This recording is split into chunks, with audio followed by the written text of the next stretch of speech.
যাই হোক, আমি যেই সময় আমার এই বাগমারার জমিনেতে কদম রাখি, পা রাখি, আমার মনে হয় আমি যেন আগের থেকে বিভিন্ন জায়গাতে ধর্মসভা করিয়া, বিভিন্ন জায়গাতে কোরআনের আলোচনা করিয়া যেই শান্তি পাই, বাগমারার জমিনে পা রাখিয়া যে সময় কোরআনের আলোচনায় বসি, আমার মনে হয় আমি ডবল শান্তি পাই। কিন্তু এই কথাটা ভালো লাগে না? নাই ভালো না মন্দ? আমি বাগমারার জমিনে এই কথা বলি, গোটা আসামের যে কোনো জায়গাতে যদি আমার ইন্তেকাল হয়, আমি আপনাদের কাছে এই আহ্বান রেখে, সদা সর্বদাই এই আহ্বান রেখেছি আর রেখে যাব ইনশাআল্লাহ, আমার লাশটা যেন বাগমারার জমিনে থাকে। যেখানে আমি ইন্তেকাল হই না কেন, এই বাগমারার জমিনে যেন আমি অধমের লাশটা থাকে। এই বাগমারার এক এক বাচ্চার কাছে আমার পায়ে ধরা অনুরোধ থাকলো, আমার লাশটা বাগমারার জমিনে দফন করার জন্য রাজি আছেন কারা কারা? করবেন তো ইনশাআল্লাহ? রাগ আর গুসা তো করবেন না ইনশাআল্লাহ? আখিরি নিঃশ্বাস থাকা পর্যন্ত আমি অধম নালায়েকে এই চ্যালেঞ্জ আর গ্যারান্টি আমি আপনাদেরকে দিতে চাই, দিতে পারি, যে এই বাগমারার এক একটা বিন্দুর সাথে আমার মহব্বত জড়িত থাকবে ইনশাআল্লাহ। জোরে কি একবার বলা যাবে আমিন? জোরে বলা যাবে আমিন? আমার আজকে যেই সুনামধন্য 4 জন সন্তানকে, এই বাগমারার জমিনের সন্তানকে এই পবিত্র কালামুল্লাহ শরীফের হাফিজ বানায় দারুল উলুম হাফিজিয়া মাদ্রাসা থেকে আপনাদের সম্মুখে তুলে ধরেছে, এটা আপনাদের জন্য গৌরব না দুর্ভাগ্যজনক? কথা বলেন। যারা যারা মনে মনে ভাবেন যে এটা আমাদের জন্য গৌরব, তারা একবার হাত উঁচু করে দেখান। একবার আমার সাথে বলেন নারায়ে তাকবীর। এত লাহে আওয়াজে এই 4 জন হাফিজ পাওয়া তো সহজ না। আর একটু উচ্চ আওয়াজে বলেন নারায়ে তাকবীর, নারায়ে তাকবীর, লিল্লাহি তাকবীর। এই দারুল উলুম বাগমারাচার হাফিজিয়া মাদ্রাসা যেই সময় হযরতে ইসরাফিল আলাইহিস সালাতু ওয়াস সালাম সিংহায় ফুঁক দিবে, অর্থাৎ কিয়ামত আরম্ভ হবে, দুনিয়া ধ্বংস হবে, ওই তারিখ পর্যন্ত এই দারুল উলুম হাফিজিয়া মাদ্রাসা আমরা চাই কি চাই না? কথা বলেন। কারা কারা চার একটু হাত উঁচু করে দেখান। এটা কিয়ামত পর্যন্ত ইনশাআল্লাহ এই বাগমারার জমিনে কায়েম ও দায়েম থাকবে ইনশাআল্লাহ। আমরা এই মাদ্রাসার জন্য জান, মাল, সময় সবকিছু দিয়ে সহায় সহযোগিতা করব। যারা, তারা একবার 2 হাত উঁচু করে দেখায় দেন নারায়ে তাকবীর, লিল্লাহি তাকবীর। আল্লাহ আমার এই বাগমারাবাসীকে এক এক বাচ্চাকে তুমি কবুল আর মঞ্জুর করে নাও। সবাই বলেন আমিন। আরো জোরে বলেন আমিন। হ্যাঁ, আমার মহান আল্লাহ রাব্বুল আলামিনের প্রশংসা আদায় করি দিল থেকে, প্রাণ থেকে। একবার প্রাণ ভরিয়া বলেন আলহামদুলিল্লাহ। মহানবী জনাবে মুহাম্মদুর রাসূলুল্লাহ সাল্লাল্লাহু আলাইহি ওয়াসাল্লামের শানে অন্তরের অন্তঃস্থল থেকে একবার দরুদ শরীফ পড়ি। সবাই বলেন সাল্লাল্লাহু আলাইহি ওয়াসাল্লাম।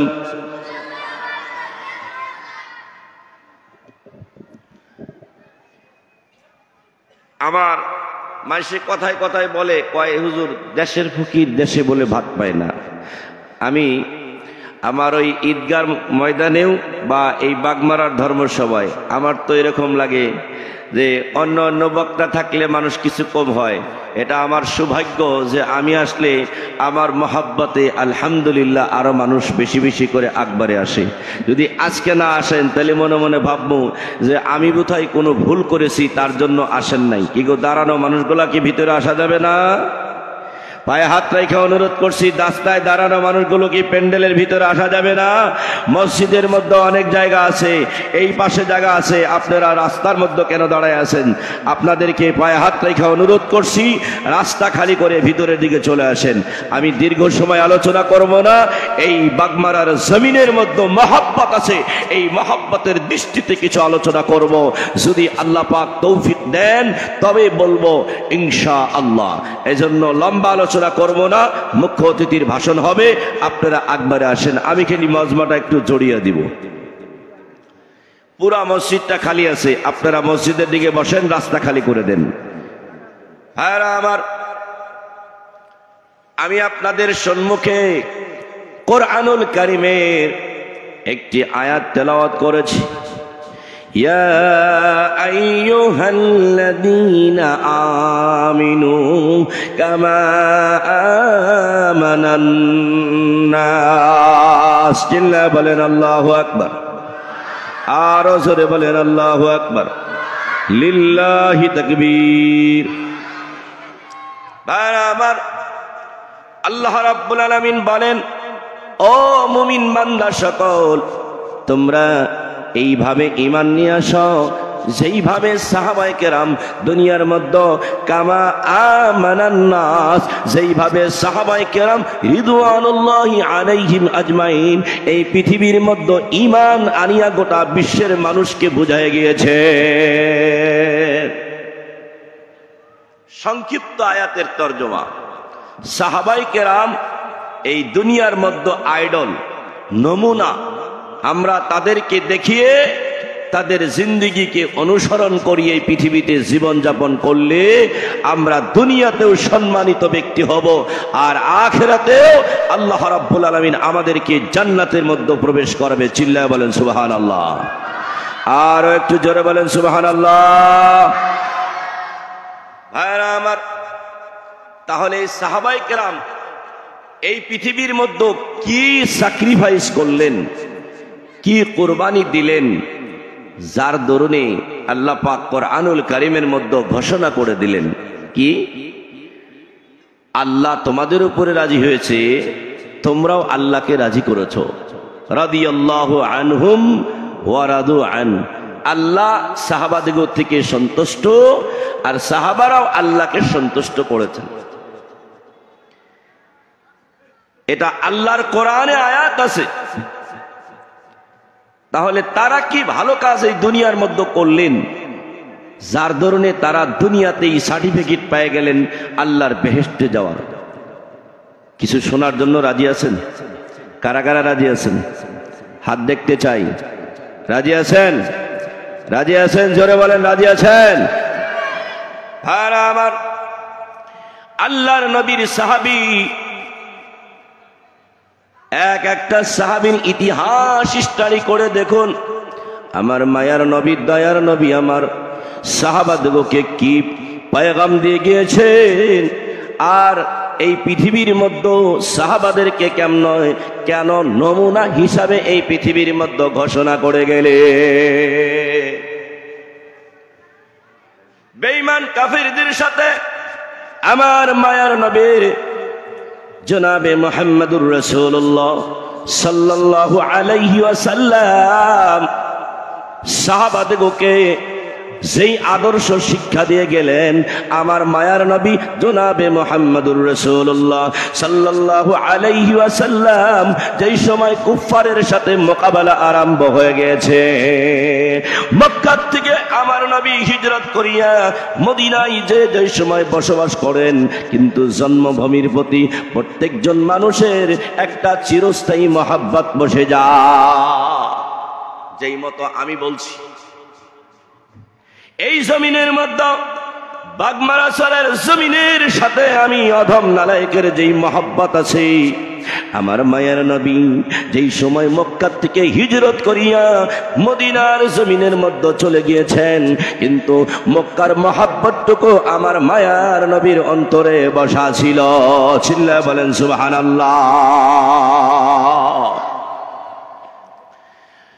কিন্তু মক্কায় কেমনে আসবে, তার তো কোনো উপায় বের করতে হবে।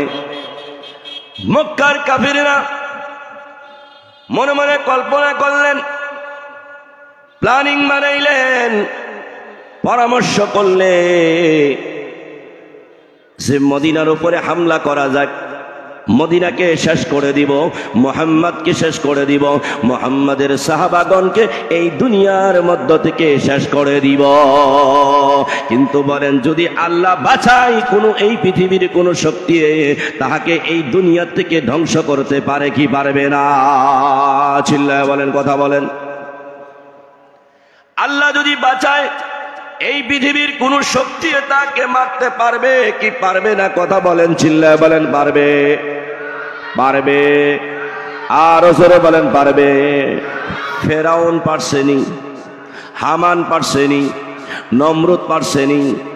ও বাবাজি, ফেরাউনের মতো, নমরুদের মতো বাদশা যেই সময় এই দুনিয়া থেকে ইসলামকে মিটাইতে পারে নাই, এই পৃথিবীর মধ্য থেকে ইসলামকে শেষ করতে পারে নাই, উপরে মক্কার কুফাররা কাফিররা এই ইসলামকে শেষ করতে পারে নাই। প্ল্যানিং বানাইছে ইসলামকে মিটায় দেওয়ার জন্য, ইসলামকে শেষ করে দেওয়ার জন্য বহুত প্ল্যানিং বানাইছে, বহুত চেষ্টা করছে।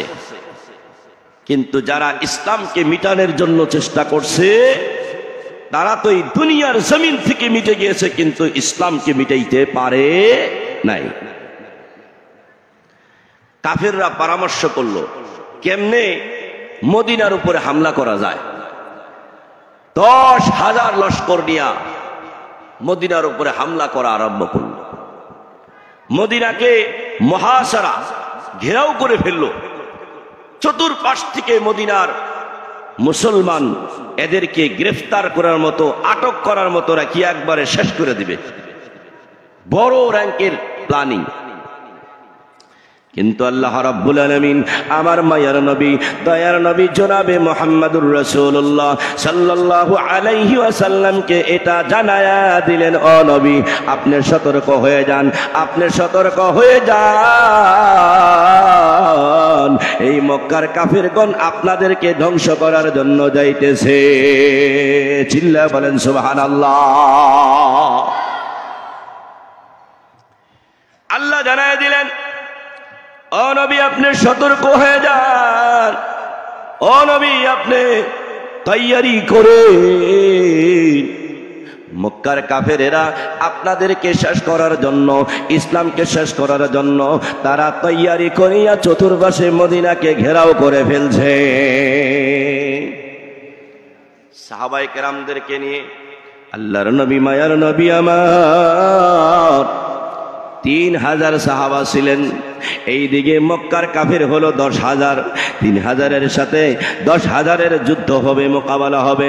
কেমনে করে মুসলমান পারবে, এই কথা চিন্তা করিয়া করিয়া আমার মায়ার নবী সাহাবাদিগকে নিয়ে পরামর্শ করলেন, ও আমার সাহাবাগণ শুনে নাও, মক্কার কাফেরেরা 10,000 লস্কর নিয়া মদিনার উপরে হামলা করতেছে, এদের সাথে কেমনে মোকাবেলা করা যায়।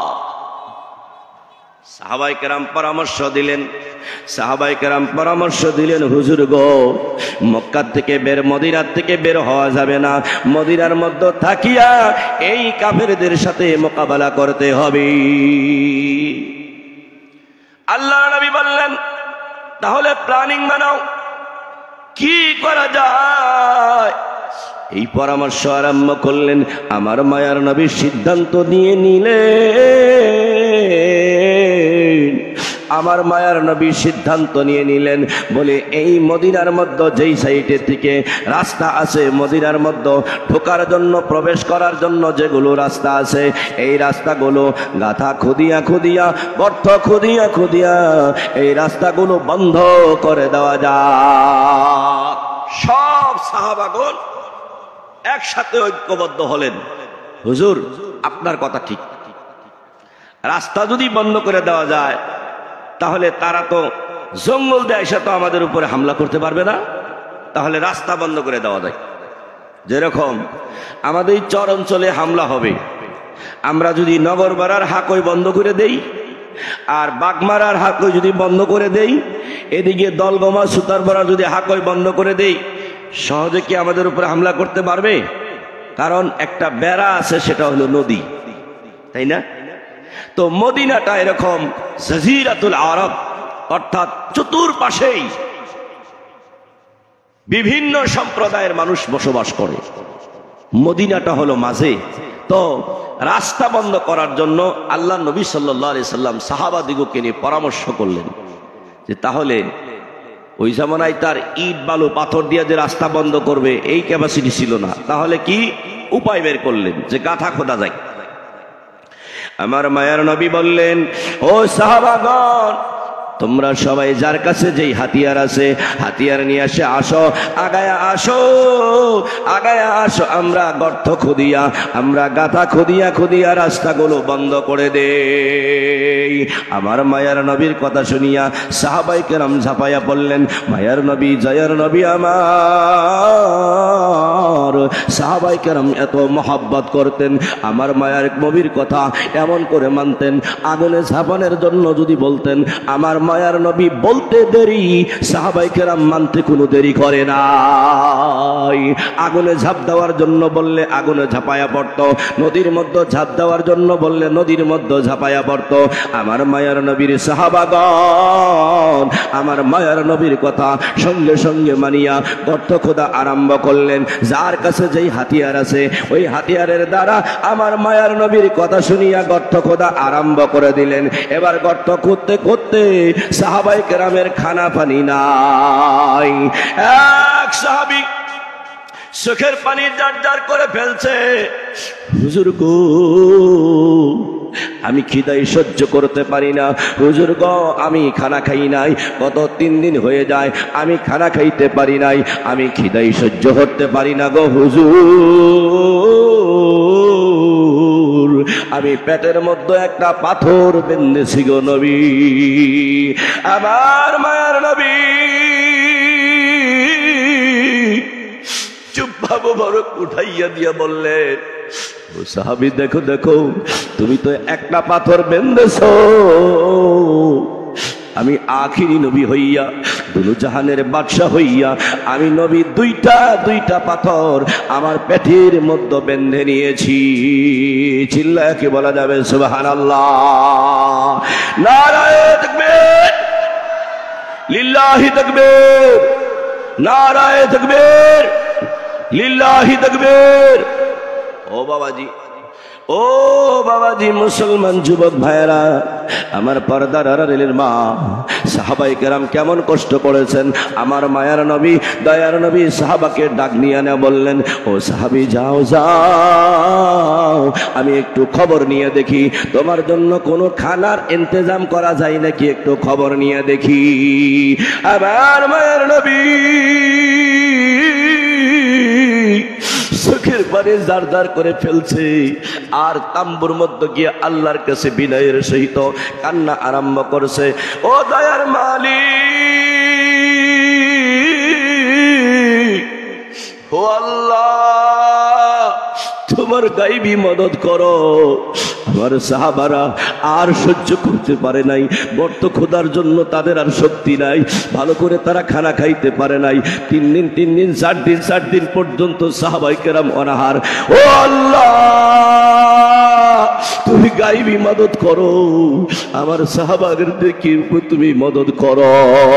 আল্লাহ রাব্বুল আলামিন নবীর কথার সঙ্গে সঙ্গে কবুল করিয়া আল্লাহ রাব্বুল আলামিন এমন তুফানের ব্যবস্থা করে দিলেন, এমন তুফান হয়ে গেল, এমন তুফান হয়ে গেল যে তারা ওই যুদ্ধ করা বাদ দিয়া, মদিনা ঘেরাও করা বাদ দিয়া মক্কার জমিনের দিকে তারা ঘুরে আসলো।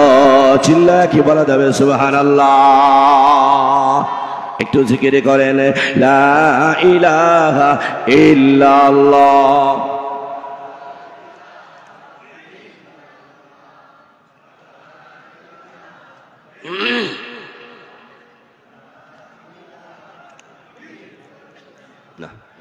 লা ইলাহা ইল্লাল্লাহ আরো জোরে লা ইলাহা ইল্লাল্লাহ লা ইলাহা ইল্লাল্লাহ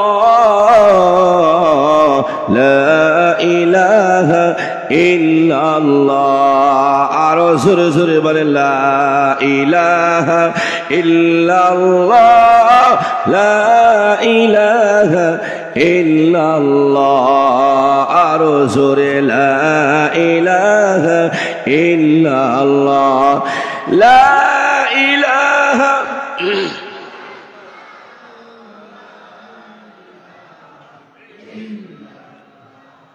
লা ইলাহা ইল্লাল্লাহ লা ইলাহা ইল্লাল্লাহ লা ইলাহা ইল্লাল্লাহ মুহাম্মাদুর রাসূলুল্লাহ। ভাইরা আমার,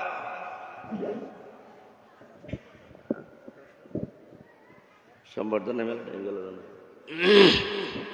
আলোচনা করতেছিলাম সাহাবায়ে কেরাম এক একটা সাইটে, সাহাবায়ে কেরামের এক একটা কুরবানি যদি আমরা লক্ষ্য করি তাহলে সাহাবায়ে কেরামের কুরবানির দিকে যদি আমরা তাকায়া দেখি তাহলে আমরা মনে হয় মুসলমান নামটা ঠিক আছে কিন্তু কাজে আমরা নাই। কারণ সাহাবায়ে কেরামের অশেষ কুরবানি, সাহাবায়ে কেরামের কুরবানি বলতে গেলে আজকে আমাদের হুজাই মাদ্রাসার থেকে একজন হুজুর আসছিলেন, একজন সাহাবার ঘটনা শোনাইলেন। প্রায় 200 উলামা সেখানে ছিলেন। সবাই মাথা নিচে করে টপ টপ টপ টপ করে চোখের পানি ফেলছে আর কাঁদছে। এক একটা সাহাবার ইতিহাস এই পৃথিবীতে এক একটা নমুনা বনে গিয়েছে। আজকে যদি সাহাবাগণ যদি কুরবানি না দিতেন, স্যাক্রিফাইস যদি না করতেন, মেহনত যদি না করতেন, আমরা কিন্তু আজকে এই দ্বীন ইসলাম এত সহজে পাইতাম না। সাহাবায়ে কেরামের হাজার হাজার কুরবানির বদৌলতে আল্লাহর নবী জনাবে মুহাম্মদুর রাসূলুল্লাহ সাল্লাল্লাহু আলাইহি ওয়াসাল্লাম এই দ্বীন ইসলাম প্রচার করতে গিয়ে সাহাবাদেরকে নিয়ে যেই মেহনত করেছেন, এক একটা মেহনতের দিকে যদি আমরা আগায়ে যাই, স্টাডি করি, মোতালা করি, বুঝতে পারবো যে সাহাবায়ে কেরামের কি কুরবানি। আল্লাহর নবী জনাবে মুহাম্মদুর রাসূলুল্লাহ সাল্লাল্লাহু আলাইহি ওয়াসাল্লাম গজওয়ায়ে বদরের মধ্যে, গজওয়ায়ে উহুদের মধ্যে, গজওয়ায়ে খায়বরের মধ্যে, গজওয়ায়ে খন্দকের মধ্যে যেই কুরবানি সাহাবায়ে কেরাম দিয়েছেন, আমার মায়ার নবী জনাবে মুহাম্মদুর রাসূলুল্লাহ সাল্লাল্লাহু আলাইহি ওয়াসাল্লামের জিন্দেগি যদি স্টাডি করে দেখি, সাহাবায়ে কেরামকে নিয়ে সেই মেহনত ইসলামের জন্য করেছেন। নিজের সন্তানকে ইয়াতীম করেছেন, নিজের মেয়েকে, নিজের স্ত্রীকে বিধবা করেছেন, নিজের বাবা হারাইছেন, সন্তান হারাইছেন, ইসলামকে বাঁচানোর জন্য রক্ত দিয়েছেন, জান দিয়েছেন, সময় দিয়েছেন, সব কিছু দিয়ে ইসলামকে জিন্দা করেছেন। আজকে সেই নবীর দিন আমার আপনার ঘর থেকে, আমার আপনার বাড়ির থেকে, আমার আপনার মহল্লার থেকে, আমার আপনার জিন্দেগির থেকে, আমার আপনার ফ্যামিলির থেকে সেই নবীর দিন চলে যাইতেছে, একটু কোনো আফসোস পর্যন্ত হয় না, একটুকু আফসোস পর্যন্ত হয় না। কারণটা হচ্ছে এই ইসলামকে বাঁচাইতে গিয়ে, ইসলামটা কবুল করতে গিয়ে আমার কোনো সন্তানকে আমি এতিম করি নাই, আমার বিবিকে বিধবা করি নাই, আমি কোনো কোরবানি দেই নাই। আল্লাহর নবী, মায়ার নবী, আমার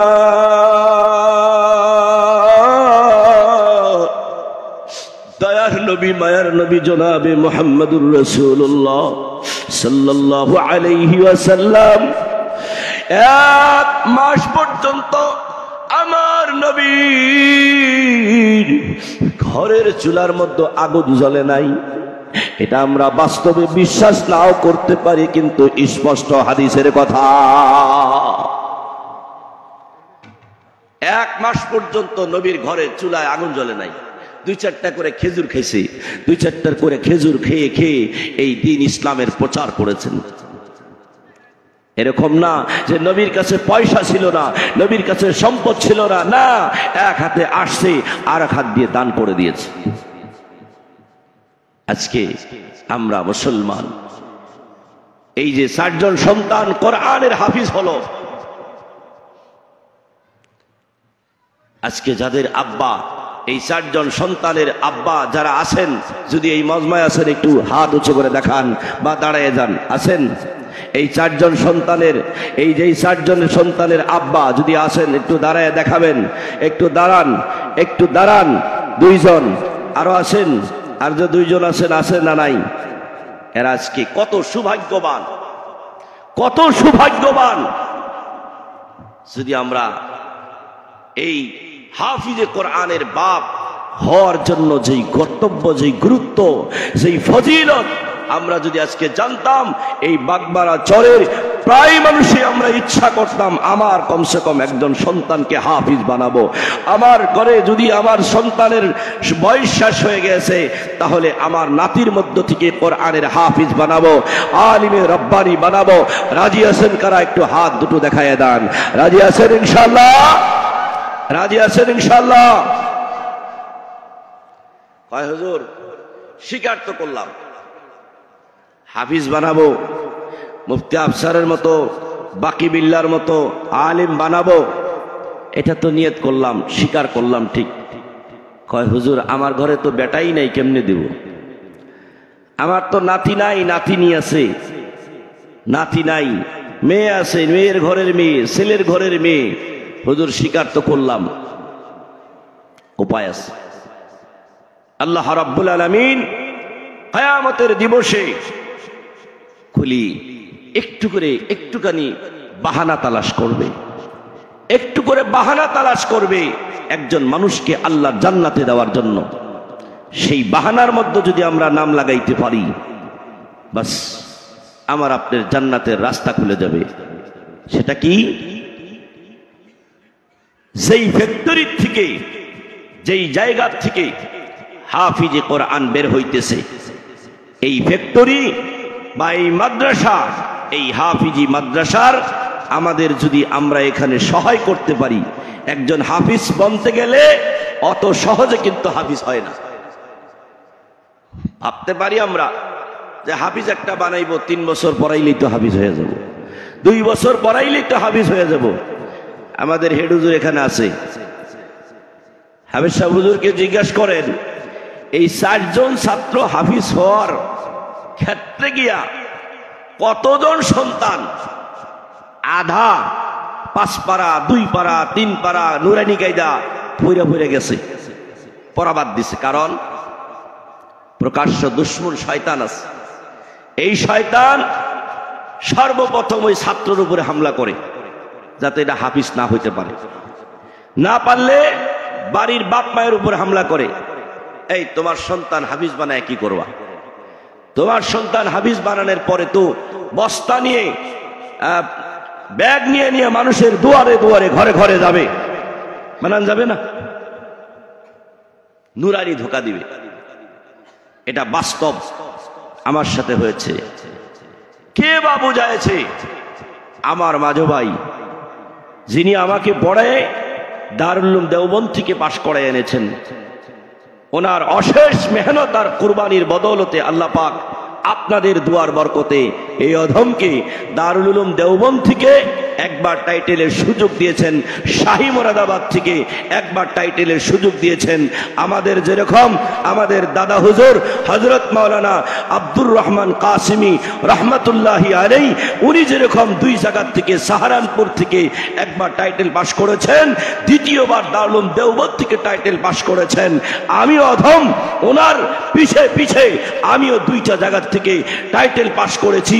আর এটাই আমার ইচ্ছা ছিল, বাগমারার জমিনে একজন ডবল টাইটেলওয়ালা দুনিয়ার থেকে চিরবিদায় হবে, আমিও যেন সেই জায়গাতে দাঁড়ায় উঠে খাড়ায় খাড়া হইতে পারি, এটা আমার ইচ্ছা ছিল। সেই ইচ্ছা আজকে আমি প্রকাশ করছি। কিন্তু বড় আফসোস, বড় আফসোস, আমরা এলাকার মধ্যে আলিম বানাইতে চাই না। যারা আলিম হয় তাদের কাছেও আমার অনুরোধ, আপনার জান প্রাণ সবকিছু লাগাই দিতে হবে, তবেই তো এই ইলম, আল ইলমু নূরুম মিন ইলাহি, আল্লাহর একটা নূর, আল্লাহর একটা পহর, আল্লাহর একটা হিদায়াত সবাইকে আল্লাহ পাক দেয় না। আপনি পুরা জিন্দেগি যদি তারে দিয়ে দেন, একটু আপনারে দিবে।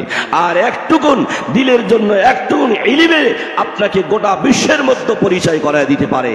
তার উদাহরণ আমরা আজকে ফেসবুক মিডিয়াতে, সোশ্যাল মিডিয়াতে আমরা পেয়েছি।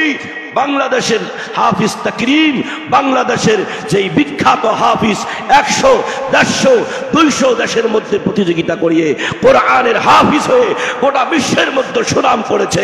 এই সুনামধন্য সন্তান প্রত্যেকজন মানুষ আমার ঘরে বানাইতে চাই। কারা কারা হাত উঁচু করে দেখার?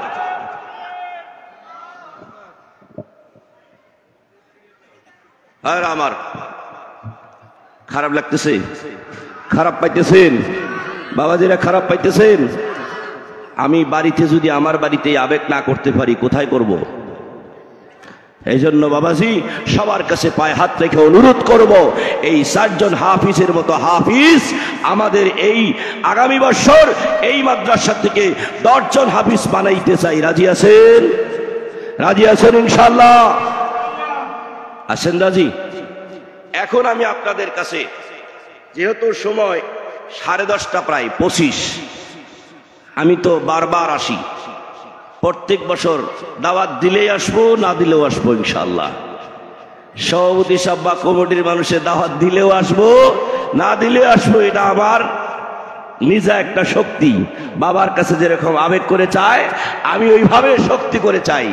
কারণ আমার এই কমিটির মানুষে, আমার এই মুরব্বীগণ আমাকে এমন সময়ও দাওয়াত দেয় যে আমার অন্য জায়গার ডেট ক্যান্সেল করে হলেও এখানে রাখতে হয়। তাহলে আমি কেন পারবো না?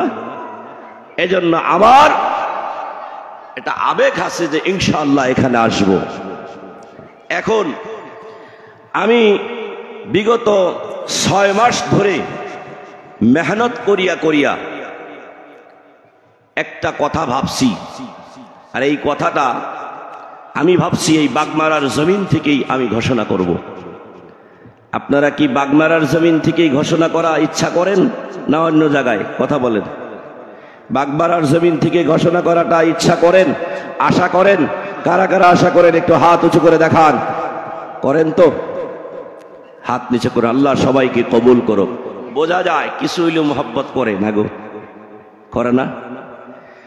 এই যে হাফিজ বর্তমান জামানায়, খালি হাফিজ হওয়ার পরে এই সন্তানটার আমরা মনে মনে ভাবি, বা আমরা বাস্তবে দেখিও কিছু, যে এদের ইন ফিউচার, ভবিষ্যৎ অন্ধকার মনে করি, ভাবি। ওয়াল্লাহু হুয়ার রাজ্জাক যুল কুওয়াতিল মাতিন। আল্লাহ তো রিজিক দিবেই, যে কোনো হালতে দিবেই ইনশাআল্লাহ। ফকিরকে যদি দেয়, গরিবকে যদি দেয়, একজন হাফিজে কোরআনকে রিজিক দিবে না গো? দিবে না গো? হাত উঁচু করে বলেন, দিবে না? কিন্তু এই হাফিজে কোরআনের জন্য একটু চেষ্টা আমাদের হাতে নিতে হবে। এর জন্যই আমি বিগত 6 মাস ধরে ভাবতে ভাবতে, আমার বড় ভাইরা, আপনারা হয়তো অনেকেই জানেন, আমার বড় ভাইরা হযরত মাওলানা, উনি দারুল উলুম দেওবন্দ থেকেও পাশ করছে, হাফিজ মাওলানা ডক্টর হাফিজ রফিকুল ইসলাম, বিধায়ক জুনিয়র সমষ্টি, ওনার সাথে পরামর্শ করে আমি ওনার তত্ত্বাবধানে, ওনার নেতৃত্বে আমি ওনার সাথে পরামর্শ করে একটা সিদ্ধান্ততে পৌঁছে গিয়েছি যে এমন একটি অনুষ্ঠান করব, যেই অনুষ্ঠানে আপনার ছেলে ক্লাস 3 বা 4 থেকে আপনি হাফিজিতে দিলেন। এখন সে ক্লাস 4 বা 3 থেকে হাফিজিতে যাওয়ার পর হাফিজ পাশ করতে 1 বছর লাগুক, 2 বছর লাগুক, 3 বছর লাগুক, তার মেধা মোতাবিক সে হাফিজ হবে। এই ছাত্র ক্লাস 4-এ অ্যাডমিশন নিল, 5, 6, 7, 3 বছরে হাফিজ হইল। এই 3 ক্লাসও আগে যাবে, হাফিজ প্লাস ক্লাসও আগে যাবে। যেমনি ক্লাস 8 এর থেকে হিপস ক্লিয়ার হয়ে গেল, আমরা হিপসের পড়াটা বন্ধ করে দেব। কিন্তু রুটিন মোতাবেক প্রত্যেক দিন এই হাফিজ 3 পারা করে তেলাওয়াত করবে। আর ক্লাস 8, 9, 10 মেট্রিক পর্যন্ত আমাদের তত্ত্বাবধানে আমাদের ওই ইনস্টিটিউটে ওই অনুষ্ঠানে লেখাপড়া করে তারা বহুত মেহনত করায় তাদেরকে মেট্রিক দেওয়ানো হবে। মেট্রিক দিল, মেট্রিকে আলহামদুলিল্লাহ মেহনত মোতাবিক এবং আপনাদের আশীর্বাদের মোতাবিক, দুয়ার মোতাবিক এই ছেলেদের অবশ্যই রেজাল্ট ভালো হবে। কারণ একজন হাফিজে কোরআনের যেই সময় কোরআন মুখস্থ করে, এই কোরআনের মুজিজার আর বরকতে তাদের স্মৃতি শক্তি বৃদ্ধি পায়। বৃদ্ধি পাওয়ার জন্যে এই সন্তানগণা যে সময় মেট্রিকে 90 বা 90+ পাবে, এই ছেলেদেরকে আমরা উচ্চত মানের যে কোনো কোচিং করে ডক্টর ইঞ্জিনিয়ার হোক বা ইউপিএসসি আইপিএসসি অফিসারের কোচিংই হোক, কোচিং করে তাদেরকে আগায় দেওয়ার জন্য চেষ্টা করতে পারবো। একটা সাইড। দ্বিতীয় সাইড হলো, যদি হাফিজ পাস করানোর পরে মনে মনে ভাবে গার্জিয়ান কিছু আছে যে হুজুর আমরা আলিম বানাবো, কিন্তু একটু উন্নত মানের আলিম বানাবো, তাহলে তার জন্য অপশনটা হলো এটা যে সে ফার্সি আউয়াল ফার্সি দম 2 ক্লাস একসাথে হবে, আরবি আউয়াল, আরবি দম, আরবি সম, আরবিক ক্লাসের 1st ইয়ার, 2nd ইয়ার, 3rd ইয়ার 3 ক্লাস পর্যন্ত পৌঁছে যাবে। এদেরও এই 3 ক্লাস পর্যন্ত পৌঁছে যাওয়ার পরে এদেরকেও মেট্রিক দেওয়ানো হবে। আরবিক 3rd ইয়ার যাবে, এদিকে মেট্রিকের তৈরি করবে। মেট্রিক দিয়ে ভালো রেজাল্ট করলো বা একটু দুর্বলও যদি হয়, এই মেট্রিক পাশ করলো, এখন এই ছেলেদেরকে আমরা দারুল উলুম দেওবন্দে পাঠাবো। দারুল উলুম দেওবন্দে গিয়ে মওলানা পাশ করবে, মওলানা পাশ করিয়া আসিয়া সে হায়ার সেকেন্ডারি থেকে অ্যাডমিশন নিয়ে আরামসে ইনশাআল্লাহ যদি মেহনত করে এমএ পাশ করবে, পিএইচডি নিবে, উচ্চ শিক্ষায় শিক্ষিত হবে। সেই সময় যেই একজন সন্তান দারুল উলুম দেওবন্দ থেকে পড়বে, আবার এইদিকে এমএ পাশ করবে বা এইদিকে এমএ পাশ করিয়া পিএইচডি করবে, এই আলিমের যেই দম থাকবে, এই আলিমের যেই ক্যাপাসিটি থাকবে, এই আলিম যেইভাবে বলিষ্ঠ পদক্ষেপ ইসলামের জন্য দিবে, অন্য কিন্তু আলিমে সেই পদক্ষেপ দিতে পারবে না। এই সুচিন্তায়, এই চিন্তাধারায় আমরা সেই অনুষ্ঠান ইনশাআল্লাহ আগামী এই রমজান মাসের পরে এটার উদ্বোধনী করব। কিন্তু আমরা পাবলিসিটির জন্য আজকে আমাদের এই বাগমারার জমিন থেকে সেই অনুষ্ঠানের আগাজ, সেই অনুষ্ঠানের শুভযাত্রার অ্যানাউন্স আমি আমার এই বাগমারার জমিন থেকে করলাম। আপনারা যদি প্রাণ দিয়ে, দিল দিয়ে, অন্তর দিয়ে যদি আমি অধম নালাকের জন্য দোয়া করেন, অবশ্যই আশা করতে পারি এই বাগমারার জমিন থেকেও ওই মতো সন্তান আমার ওই অনুষ্ঠান থেকে ইনশাআল্লাহ বলিষ্ঠ পদক্ষেপ দেওয়ালা হাফিজে কোরআন, আলিমে রব্বানি বানানোর জন্য অবশ্যই চেষ্টা করব। আপনাদের পায়ে হাত রাখা অনুরোধ করছি, বাগমারার জমিন থেকে আমি ঘোষণা করছি, আমার এই অনুষ্ঠানের জন্য দিল দিয়ে, প্রাণ দিয়ে যারা দোয়া করবেন একটু হাত উঁচু করে দেখাইয়ে দেন। করবেন তো ইনশাআল্লাহ? করবেন তো ইনশাআল্লাহ? করবেন তো ইনশাআল্লাহ? আমি আর আপনাদের কাছে সময় নিব না। আমার আজকের যিনি মুখ্য অতিথি, সেই মুখ্য অতিথির অতি সুননিত কণ্ঠ, মনোনীত কণ্ঠ, সুমধুর কণ্ঠ, আমি ওনার সাথে কয়েকটা জলসায় ছিলাম, অনেক মধুর ভাষায় আলোচনা করে, তাই উনি আলোচনা করবে। ওনার আখিরি মোনাজাত না হওয়া পর্যন্ত ইনশাআল্লাহ কেউ যাবেন না। রাজি আছেন? রাজি আছেন? এই মাদ্রাসার জন্য সর্বাঙ্গীন উন্নতি, এই মাদ্রাসার জন্য সর্বাঙ্গীন উন্নতি, জান মাল সময় পরামর্শ দিয়ে সকল প্রকারের সহায় সহযোগিতা অবশ্যই করবেন। করবেন ইনশাআল্লাহ? করবেন ইনশাআল্লাহ? করবেন তো ইনশাআল্লাহ? আল্লাহ সবাইকে কবুল করুক, সবাই বলেন আমিন। এখন ভাবতে পারে যে হুজুর অনুষ্ঠানের তো ঘোষণা করলেন, সিস্টেম কি হবে? সিস্টেমটা হবে প্রাইভেট, ফিস সিস্টেম হবে, ফ্রি না, ফিস সিস্টেম হবে। ফ্রি কাদের হবে? যাদের একেবারে দরিদ্র, ইয়াতিম, বাপ নাই, গরিব দুখিয়া, তাদের জন্য আমরা একটা কনসিডার করব বা এটা আমরা বিবেচনা করব। কিন্তু এটা টোটালি অনুষ্ঠানটা হবে প্রাইভেট অনুষ্ঠান। প্রাইভেট হিসাবে তার ফিস থাকবে, মান্থলি ফিস থাকবে, বাৎসরিক ফিস থাকবে। ইনশাল্লাহ আপনারা সবাই যোগাযোগ করবেন। ইনশাল্লাহ এই অনুষ্ঠানের আমাদের বিশেষ করে হুজাইতে হয়েছে, মৌলানা হযরত মৌলানা বদরউদ্দিন আজমল সাহেবের নেতৃত্বে আরম্ভ হয়েছে, কিন্তু আমাদের লয়ের আসামে হয় নাই। লয়ের আসামে আমরা ইনশাল্লাহ এখানে আগায়া দেওয়ার জন্য চেষ্টা করছি। আল্লাহ পাক আমাদের সকলকেই এইভাবে দ্বীনের সকল প্রকারের ব্রাঞ্চের উপরে আমল করার তৌফিক দান করুক। সবাই বলেন আমিন। দ্বীনের প্রত্যেকটা অঙ্গ প্রত্যঙ্গ, দ্বীনের প্রত্যেকটা শাখা প্রশাখা, মক্তব সুবাহি মক্তব থেকে আরম্ভ করিয়া, কওমি মাদ্রাসা থেকে আরম্ভ করিয়া, দাওয়াত ও তাবলীগের মেহনত থেকে আরম্ভ করিয়া, মার্কাজের মেহনত থেকে আরম্ভ করিয়া, খানকাই মেহনত থেকে আরম্ভ করিয়া, সকল প্রকারের মেহনত ইনশাআল্লাহ আমরা সবাই করব। করবেন তো ইনশাআল্লাহ? করবেন ইনশাআল্লাহ? আমাদের এই মাদ্রাসা ইনশাআল্লাহ হাফিজির সাথে সাথে খারিজি যেটা আমরা বলি, অর্থাৎ মৌলানা ক্লাস যেটা, এটা আরম্ভ হয়ে গেছে। এই মাদ্রাসাও একদিন এমন হবে যে টাইটেল পর্যন্ত পৌঁছে যাবে, যদি আপনারা সকল প্রকারের সহায় করেন। সন্তানও দিতে হবে, এখানে মালি সহায় করতে হবে, জানি সহায় করতে হবে। সকল প্রকারের সহায় যদি করেন, অবশ্যই এই দারুল উলুম হাফিজিয়া মাদ্রাসা একটা টাইমে এখানে দাওরা হাদিস পর্যন্ত চলে যাবে। আর এই দাওরা হাদিস পর্যন্ত ইনশাআল্লাহ আমরা যাতে এই দুনিয়াতে জীবিত থাকা অবস্থায় দেখতে চাই, কারা কারা একটু হাত উঁচু করে দেখান। ইনশাআল্লাহ আমরাও এই দারুল উলুম বাগমারা মাদ্রাসাকে টাইটেল মাদ্রাসার রূপ দেখতে চাই। ইনশাআল্লাহ করবো তো? ইনশাআল্লাহ চেষ্টা করব। করবেন তো ইনশাআল্লাহ? আল্লাহ আমাদের সকলকেই কবুল করুক। সবাই বলেন আমিন। যাই হোক,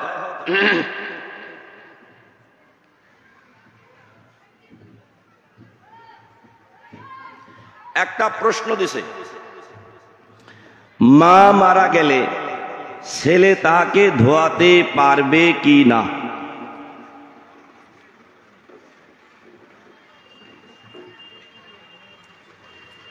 প্রশ্নটা হলো, মা মারা গেলে ছেলে তাহাকে ধোয়াইতে পারবে কি না? যদি ওই ছেলে ব্যতীত কেউ না থাকে, অর্থাৎ যেই ব্যক্তি মারা গেছে তার আত্মীয় স্বজন, বাড়ির পাড়াবর্ষী যারা আছে, তারা কোনো মহিলা মানুষ নাই, এমন জায়গাও তো হইতে পারে যে কোনো মহিলা মানুষ নাই তাহাকে ধোয়াইবে। ওই টাইমে তার মানে বলা হয় লা ইউকাল্লিফুল্লাহু নাফসান ইল্লা উসাহা, মানুষের যে সময় সক্ষমতা দূর হয়ে যায়, মানে যতটুক সক্ষম থাকে ওই সক্ষম মোতাবেক আল্লাহ তাহাকে হুকুম করছে। সক্ষম মোতাবেক আপনাকে খরচ করতে হবে, দান করতে হবে, আমল করতে হবে, সক্ষমের উপরে না। তো যত সময় পর্যন্ত কোনো ধরনের মহিলা নাই, ওই মহিলাকে, ওই মাকে গোসল ধোয়ানোর জন্য ওই সময় গিয়ে ছেলে যদি ইচ্ছা করে ধোয়াইতে পারবে। কিন্তু একজন মহিলাও যদি থাকে তার আশে পাড়াবর্ষী বা যেই জায়গাতে মারা গেছে, কিন্তু ছেলে ওই সময় পারবে না। যেই সময় পর্যন্ত কোনো মানুষ নাই, বিনা গোসলে রাখা লাগে, ওই সময় ধোয়াইতে পারবে। কিন্তু কেউ না কেউ এলাকার আছে বা ওইখানে আরো মহিলা মানুষ আছে, তাহলে মহিলারাই ধোয়াবে। এখন এখানে আপনাদের আর একটা প্রশ্ন, সেটা হলো যে হুজুর আছে কিন্তু ছেলে খুব আকাঙ্ক্ষিত, ছেলের খুব ইচ্ছা, ছেলের ইচ্ছা হলেও শরীয়ত আর কোরআন হাদিসের যেই বিধান সেই বিধান মোতাবেক চলতে হবে। কারণ ছেলের হাদিসের মধ্যে স্পষ্ট আছে, হযরত ফাতিমা রাদিয়াল্লাহু তাআলা আনহার ছেলে হাসান আর হুসাইন ফাতিমা রাদিয়াল্লাহু তাআলা আনহার দুগ্ধ পান করছে, করে নাই গো? সন্তান যদি দুগ্ধ পান করে নাই, করছে। হাদিসের মধ্যে বিবরণ আসছে যে ওই পিস্তান যতটুক ওই দুই বাচ্চায় বা যেই বাচ্চায় পান করতে সময় যতটুক মুখের ভিতরে গেছে এতটুক পর্যন্ত হাসান আর হুসাইন ফাতিমা রাদিয়াল্লাহু তাআলা আনহার শরীরটুকু দেখছে। আর যেটা চেহারা, হাত পা যেটা সন্তানে দেখতে পারে এটা ভিন্ন কথা, এটা তো আমরাও দেখতে পারবো। বাকি কোন শরীরের কোন জায়গা হযরতে হাসান আর হুসাইন হযরতে ফাতিমা রাদিয়াল্লাহু তাআলা আনহার দেখেন নাই। এটার দ্বারা প্রমাণিত যে এদের থেকে আর বড় নমুনা আর আমার আর এর থেকে আরো বেশি প্রমাণ আর উদাহরণ দেওয়ার কি প্রয়োজন আছে গো? কিও প্রয়োজন আছে? যেখানে আসল কথা আপনি না ধোয়াইলেও তো চলবে, যেটা বড় কথা হলো ওই মা আপনার পৃথিবীতে জীবিত থাকা অবস্থায় যেই খিদমাত করার প্রয়োজন ছিল সেটা আপনি করছেন না, নাই এটা হলো কথা। আপনি সেটা যদি করেন নাই, খালি ধোয়াইয়া দিলে যে জান্নাতে যাবে না। আপনি ধোয়াইলেন না কিন্তু সকল প্রকারের খিদমত মার করছেন। আপনি না ধোয়াইলেও আপনার মা জান্নাতে যাবে। আপনি যদি সব কিছু করছেন, আশা রাখছেন সব আশাই যে দুনিয়াতে পূর্ণ হবে, এটা অসম্ভব। ইনশাআল্লাহ আল্লাহ তাআলা আশা করি এই প্রশ্নের জবাব, সঠিক জবাব শুনছেন বা এর উপরে আমল করবেন বলে আশা রাখছি। যাই হোক, আমি যেই আলোচনাটুকু আপনাদের সম্মুখে করলাম, এই আলোচনার মাধ্যমে যদি কোনো ধরনের ত্রুটি বা ভুল হয়েছে আপনাদের কাছে ক্ষমা চাই। আমি সর্বশেষে আবারও আমাদের এই দারুল উলুম হাফিজিয়া মাদ্রাসার সপক্ষে উন্নতি উপলক্ষে সবার কাছে আহ্বান রেখা আমি আমার ক্ষুদ্র বক্তব্য শেষ করছি। ওয়া আখিরু দা'ওয়ানা আনিল হামদুলিল্লাহি রাব্বিল আলামিন। আসসালামু আলাইকুম ওয়া রাহমাতুল্লাহি ওয়া বারাকাতুহু।